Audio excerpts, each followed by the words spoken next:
The arena of Carther Prime reeked of blood and ozone. 100,000 alien throats shrieked in triumph, their voices merging into a single, hungry roar that shook the iron walls of the Colosseum. High above the sand-pitted floor, Emperor Zythex reclined on his crystal throne, his many eyes glinting. "Bring forth the sacrifice," he commanded, his voice carrying through the air like grinding metal. From the shadows emerged guards dragging a small figure in chains. The crowd hissed in confusion. The sacrifice was a human child? He couldn't have been older than 10. Barefoot, his face smeared with dust, eyes wide yet strangely calm. "This is no warrior," a Vark soldier spat. "The beast will swallow him whole before the first scream." Emperor Zythex smiled, his fangs glinting. "That is the point. Let the galaxies see how weak these humans truly are." The boy didn't resist as the guards shoved him forward, the sand burning against his skin. The arena's central gate groaned open. From the darkness beyond came the beast. It was massive, a creature of living armor and burning eyes, its roar like rolling thunder. The alien audience bellowed with approval as it stepped into the sun, claws sinking into the ground, each breath steaming like a furnace. It was called the Dreadmaw, an apex predator captured from the storm world of Drelkath. It had eaten warriors from a dozen species. It feared nothing. The boy looked up at it.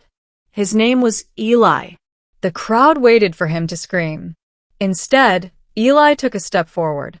The Dreadmaw roared, shaking the arena floor, saliva hissing as it struck the sand. Its shadow swallowed him. Eli didn't flinch. He reached slowly into the torn pocket of his shirt. The guards above laughed. Perhaps he thought he had a weapon?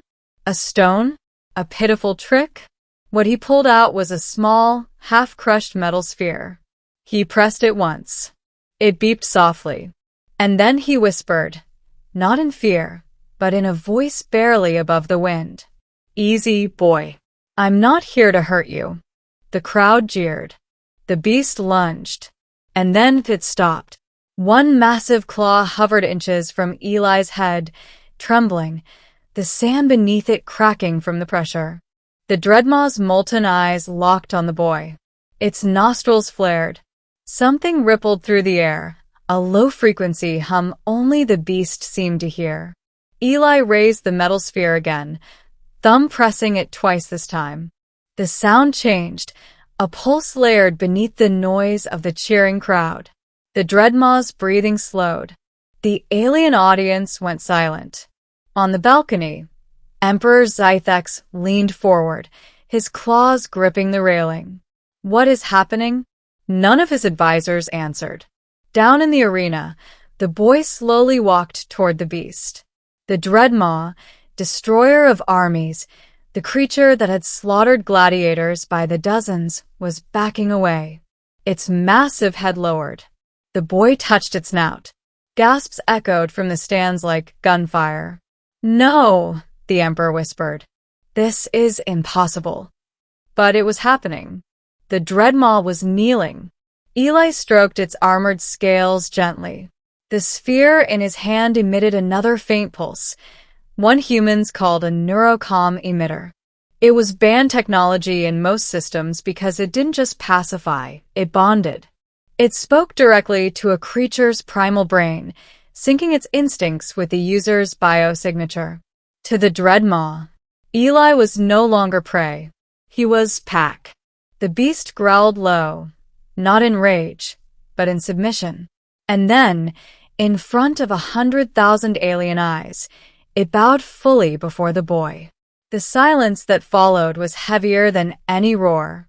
Eli turned and looked directly at Emperor Zythex.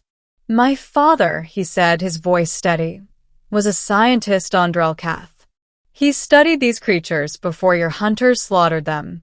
He taught me how they think, how they feel."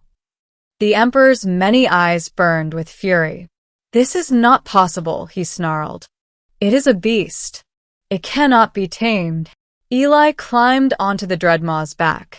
It rose beneath him like a living mountain. "Maybe not by you," the boy said softly. "But humans, we don't break things we don't understand. We learn them." The Dreadmaw turned toward the Emperor's balcony, teeth bared, but it wasn't threatening the boy. It was threatening them. Panic erupted in the stands. Guards raised plasma rifles. The Emperor barked orders to fire. Too late. The Dreadmaw leapt, covering half the arena in a single bound, landing on the walls with crushing force. Aliens scattered like insects.